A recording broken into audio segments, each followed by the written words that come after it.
Hello, everyone, and welcome back to Senior Cat Wellness. If you are a returning guest or if you're brand new, be sure to hit that subscribe button and join this great community. And make sure to turn on all post notifications so that you never miss a video. Additionally, if you'd like to make other contributions to the channel, those links can be found in the description box below. Cat aggression, it can be very confusing and stressful. Sometimes, let's be honest, downright frightening. If your cat has suddenly started biting and swatting at you and sort of attacking you, well, you're certainly not alone in this. It's one of the most common issues that many cat owners do face. But the good news is that in the majority of cases, it's very fixable once you understand exactly what's causing this whole display. And today, we're going to break down the reasons why cats can be aggressive and the signs to watch for and the steps you can take to help your cat feel more calm and relaxed and confident and safe and keep your arms spared from their claws and getting into these altercations, understanding what's going on so you can calm your cat down a bit. Aggression, most all the time, there's a reason for it. It's not just a random thing that your cat's doing to you just to make you upset. There's a reason they're doing it, so it's always important to get down to the bottom of things. Cats don't just attack out of spite. It's not like some person trying to get back at you for something you did to them, 4 years ago. Cats don't operate like people sometimes, unfortunately, do, but cats, their behavior, good, bad, or indifferent, it's always a sign. It's a form of communication. They're trying to send you a message no matter what it is. The first step is to solve and figure out what's exactly going on and understand what your cat is trying to tell you. Even if they take a claw to your face, even, let's just be bold about it. Sometimes that can happen. No matter what it is, there's a reason for it and there's a message. One of the most common causes is fear. Your cat's uneasy and very stressed. A cat that feels threatened and maybe even cornered, perhaps literally or even figuratively, both literally and figuratively, are just unsure and maybe unsafe in their environment, whether it's true or not. If they're feeling that way, it doesn't really matter what the truth is, to be quite honest. But this might happen after, say, you move into a new home, you bring in a new person, maybe there's a baby, a newborn in the home, or a new pet, another cat specifically, or even if there's just a sudden change in the household and the routine. Another major cause, your cat could be overstimulated. We spend a lot of time on the channel talking about how to make sure your cat gets that enrichment, but you can swing it too far the other way, unfortunately. Some cats enjoy being petted, for example, and having a play session until they just suddenly, they don't anymore. And it can happen as quick as a snap of the fingers. Your cat could be living high on life one minute and then taking out these frustrations on you just a moment later. The threshold for this limit, it's a lot lower than we might think. It can happen within minutes. And once it's crossed, especially if you've got your cat in your lap, biting and clawing and scratching as a way to sort of get down and be released from this situation. It's their way of saying that they've had more than enough. Not just enough, but more than enough. Sometimes cats are giving signs long before the actual, let's call it outburst happens. Many owners just think, well, my cat just sort of went, did something out of nowhere. And that's true. The true aggression part could come out of nowhere, but there's typically some signs in the moments prior, maybe even minutes prior, leading up for it. Look out for those rapid tail movements. That tail was calm, and now it's whipping all over the place. Skin twitching. Watch that back, little ripples in the back of your cat. Not the back side, but the back itself. Anything behind the neck, to be quite honest. Ears, they were perked up. They were calm. Now they're sort of pinned back. Stiffening of the body. So there's some cues that your cat could be, letting you say, hey, in about a minute, I'm gonna take some action if you don't stop petting me or stop playing or whatever you're doing. A third cause is, let's call it redirected aggression. Now, there's a human element that we can relate to here. How many times have you taken out your frustrations on something or someone when they had nothing to do with what's going on? Something else is going on, and you're just ready to snap at whoever across you. We've all done that. We've all done that, and we'll all continue to do that. You say something or you sort of lash out at somebody that they're just in the wrong place at the wrong time because you're mad about something totally unrelated. Well, cats do this. It happens often when cats become agitated by something else. Something else is going on. Maybe there's a bird outside the window that they can't get to it, and they're angry at that, so they take their frustration out on your left forearm by scratching you. They redirect that frustration to the nearest person. You're just in the wrong place at the wrong time, or even the nearest pet. Sometimes two cats can get involved in an altercation, and it has nothing to do with those two cats. One cat is upset about something totally unrelated. and they just need another cat to vent to, even physically vent to. This type of aggression can appear out of the blue, rather sudden, and it can be rather intense. But here again, once you identify this foundation, what's the trigger point here? What's going on? It becomes easier to manage. And sort of piggybacking into that, how can you help this whole thing? The first thing and most important step is to avoid any type of punishment for your cat. Yelling at them, physical discipline, that's just going to make matters worse, and it's also going to set up a negative association where, hey, they may not want to get into your lap next time for a cuddle session because the last time they were there and they lashed out at you, you scolded them and yelled at them. So you don't want to do that, especially if really the cat is dealing with something else that has nothing to do with you. Start by giving your cat a calm, predictable environment.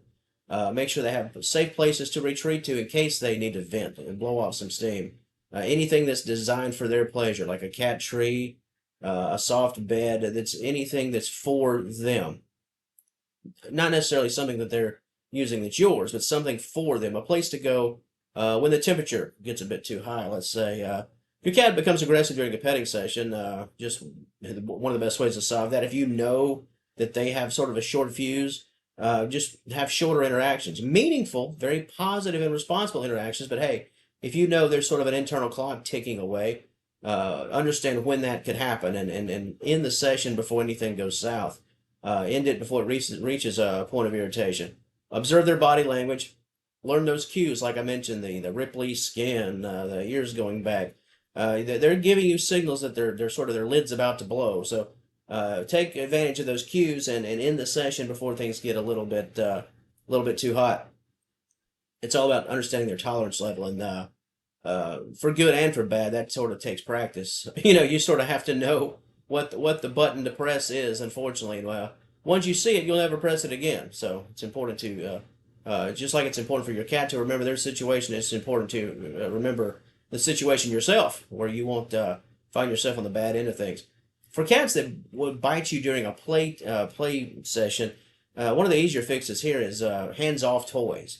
If your cat is sort of gnawing at you and the toys, laser pointers. Your cat's not going to bite your fingers if you're using a laser pointer. Toys that they can you can supervise, but it's a hands-off situation.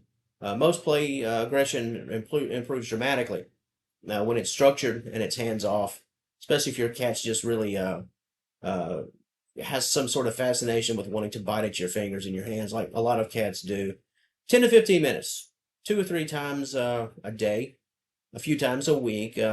Just it's a way to blow off steam without things getting too aggressive and affecting you physically in a negative way. If you suspect that the environment of anxiety, fear is the root cause for their aggression, try to lower the exposure to whatever you think is setting them off and frightening them. Give them control over the interaction, where if something pops off, they won't have to escape your hold, your physical hold. They can just retreat on their own without it impacting you directly physically. Maybe lower your voice tone, offer treats, give them their space, let them approach you on their terms. It's all about setting the environment, but it's all about sort of returning the confidence to your cat. In the case of redirected aggression, here again, it's about identifying what is causing this redirected aggression. What's the main reason why they're being set off so easily? Maybe if it's something outside that's not pleasing, close the windows, cover the curtain, turn the blinds, whatever your situation.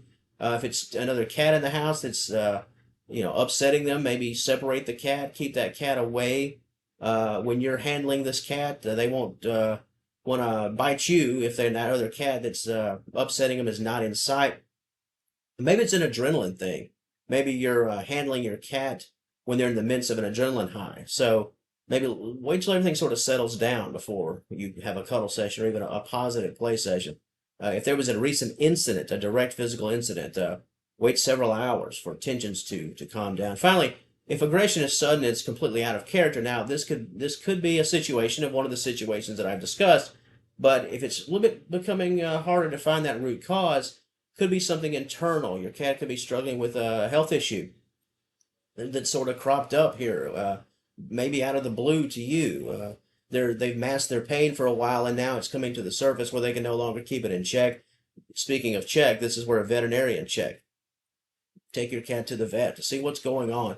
Before we start talking about behaviors and how you can change your cat's environment and have different kind of play sessions, let's first make sure your cat's not dealing with a health concern, because that's top priority. It could be dental pain. They could be having a neurological issue, a thyroid problem. It could be anything that's triggering this type of aggression. So a health check before anything else. Before we address anything behavior, just make sure your cat is in good health, good physical health. Helping an aggressive cat takes a lot of patience, a lot of responsibility, consistency, routines, maybe some empathy on your part. But in most cases, cats can improve dramatically once the reason for their aggression is understood. And if it's not a health issue, they can improve sort of all the better in a quicker timing. With positive steps, keeping that environment calm and more peaceful, your relationship with your cat can grow stronger. And hey, over the years, when your cat starts to develop more loyalty, more trust in you, the triggers of the environment won't be that anymore. They'll understand, hey, this sound, this noise, this look, the way this coffee table sits, everything will just become more natural. And even the things that are upsetting to your cat right now, in 6 months, hey, that's just part of my environment, and I'm cool with that. So a lot of it is just patience and developing the loyalty and trust in your cat, but so much of it is just father time. Sometimes the hands on the clock is the best soother when it comes to sort of getting your cat under control and getting your cat to trust and believe in the safety and security of their environment. To the wonderful audience of Senior Cat Wellness, as always, what are your thoughts on this topic? Any personal ownership stories to share? Anything you'd like to add to the content? Perhaps something that I didn't mention of great value that I didn't mention. A comment section, as always, it's all yours. And if you enjoyed today's video, found it helpful and informative, please give it a like, share it out, and subscribe to us right here at Senior Cat Wellness. Until next time, we will talk to you later.